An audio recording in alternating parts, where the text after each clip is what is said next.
বাসায় থাকতে থাকতে যখন একদমই একঘেয়েমি লেগে যায় তখন আমি বাসার কাজ করি। একবার কাজ শুরু করলে পুরো দিনটা যে কিভাবে শেষ হয়ে যায়। শাশুড়ি মা আজকে আমার পছন্দের বোয়া ভর্তা বানিয়েছিল। ননাসের বাচ্চাগুলোর জন্য আমরা ঈদের শপিং করতে গিয়েছিলাম। সবকিছু নিয়ে থাকছে আজকের এই ব্লগটি।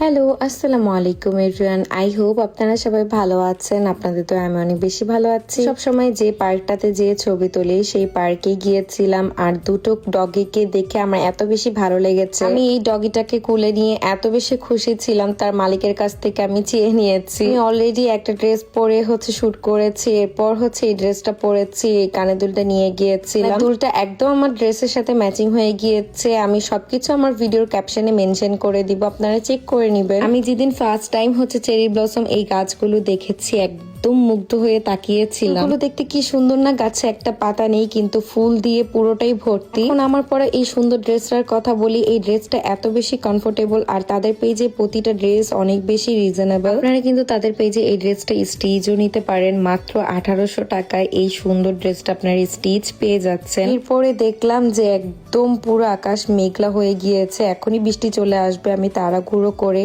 আমার সবকিছু প্যাকিং করে নিচ্ছি, আর বাহিরে কিন্তু অনেক ঠান্ডা। বাসায় এসে দেখি রুমের কি অবস্থা করে রেখেছি আমি, মানে পুরো বাড়ি একদম উলট পালট হয়ে আছে। কয়েকদিন টানা আমি পিয়ারের শুট করেছি, আর করে করে এইভাবে সিঁড়িতে কাপড়গুলো জমিয়ে রেখেছি। বেশি প্রেশার গিয়েছে আমার উপরে, সংসার সামলিয়ে রান্না বান্না করে তারপর আবার এই কাজগুলো করা, আবার ভিডিও এডিট করা, এগুলো আসলে বেশি কষ্টের। আবার এভাবেই নিজের সময়গুলো কেটে যায়। জাপানে কিন্তু কেউই ঘরে বসে থাকে না, সবাই কোনো না কোনো কাজে ব্যস্ত, সবাই জব করে। যেহেতু আমার ব্লগিংটাকেই প্রফেশন হিসেবে নিয়েছি, তো এটাও আমার কিছুটা জবের মতনই। ঘরে কাজগুলো করতে করতে ভিডিও রেকর্ড করে ফেলছি। এই কাজটা থেকেই যেহেতু আমার আর্নিং চলে আসতেছে, আমার মনে হয় না যে বাইরে যে আমার কষ্ট করে কাজ করার কোনো দরকার আছে। ভাবলাম বাসাটা যেহেতু আজকে ক্লিন করতে বসেছি, একদম ডিপ ক্লিন করে ফেলি। আজকে আমার ইফতার বানাতে হবে না, আমার ননাসের বাসায় যেয়ে আমি ইফতারটা করব। ভাবলাম সময় যেহেতু আছে বাসাটা গুছিয়ে ফেলি। আর এইভাবেই না পুরো দিনটা আমার সুন্দরভাবে কেটে যায়। আমার একদমই বোরিং লাগে না যে আমি বাসায় থাকতে থাকতে বোর হয়ে গিয়েছি। আর আমার ঘরের কাজ করতে অনেক বেশি ভালো লাগে। আমি সব সময় সবকিছু আমি অনেক যত্নভাবে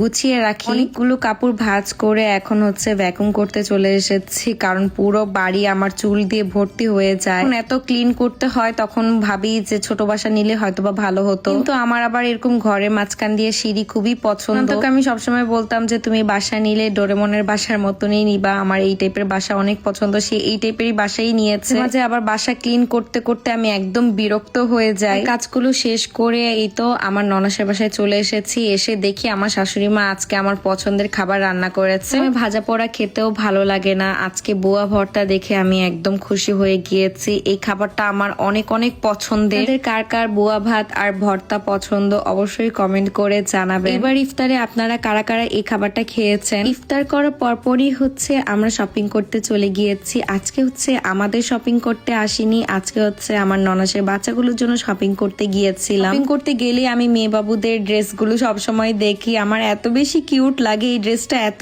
কিউট যে আমার একটা মেয়ে হবে, আর আমার মেয়েকে এই সুন্দর সুন্দর ড্রেসগুলো আমি পরাবো। এখন আমি বেবি নেওয়ার প্ল্যানিং করিনি, কারণ আমার হাজবেন্ড বলে আমি নিজেই নাকি একটা বেবি। আর এই কুর্তিটার স্টোরি দেওয়ার পর এত আপুরা জিজ্ঞেস করছিলেন যে এই ড্রেসটা আমি কোথা থেকে নিয়েছি। এই ড্রেসটা আমি অরিন্দিতা থেকে নিয়েছি। এত সুন্দর, কালারটাও অনেক বেশি সুন্দর, আর সামারের জন্য এই ড্রেসটা একদম পারফেক্ট। স্কুল কলেজের আপুরাও কিন্তু এই ড্রেসটা নিতে পারেন। ড্রেসটা অনেক অনেক সুন্দর। আসলে ছেলে বাবুদের ড্রেস এত একটা পছন্দ করতে পারি না। সীমান্তই এখানে দেখছিল সবকিছু। আমার ননাসে যেহেতু তিনটাই ছেলে, আর তিনটার জন্যই সবসময় আমরা সেম কাপড় কিনি। এসে বলবেন যে আপু বাচ্চাদের জন্য একটু রং চঙালা কাপড়ও তো কিনতে পারতেন। ভাই বাহিরে একদমই কালারফুল ড্রেস পাওয়াই যায় না। এটাই সব থেকে বেশি কালারফুল ছিল। তো এই শার্ট গুলো আমরা নিয়েছি, সাথে ব্ল্যাক কালার প্যান্ট নিয়েছিলাম। আমার ননাসও গিয়েছিল, আপু আমাদেরকে সাইজ গুলো বলে দিয়েছে। বাসায় এসে সীমান্ত সবার কাপড়গুলো দিচ্ছিল, আর সবাই এত বেশি খুশি হয়েছে। মামা তাদের জন্য গিফট নিয়ে এসেছে। সীমান্ত এনেই বড় দুটাকে কাপড়গুলো দেখাচ্ছিল, আর এর মধ্যে ছোটটাকে দিচ্ছিল না বলে সে একদম মন খারাপ করে বসেছিল। তো অনেক বেশি খুশি হয়ে গিয়েছে। কি জানেন যে আমার ননাসের হাজবেন্ড নেই, তো এই প্রথম তারা বাবাকে ছাড়া ঈদ করবে। ওদের জন্য অনেক অনেক বেশি দোয়া করবে। ঈদ শপিং আমি বাংলাদেশ থেকে করেছি, আমার পার্সেল এখনো আসেনি, জানি না ঈদের আগে আসবে কিনা। নিয়ে খুব বেশি চিন্তায় আছি, দেখা যাক কি হয়। আর আজকের ভিডিওটি এই পর্যন্ত। সবাই ভালো থাকবেন, সুস্থ থাকবেন, আল্লাহ হাফিজ।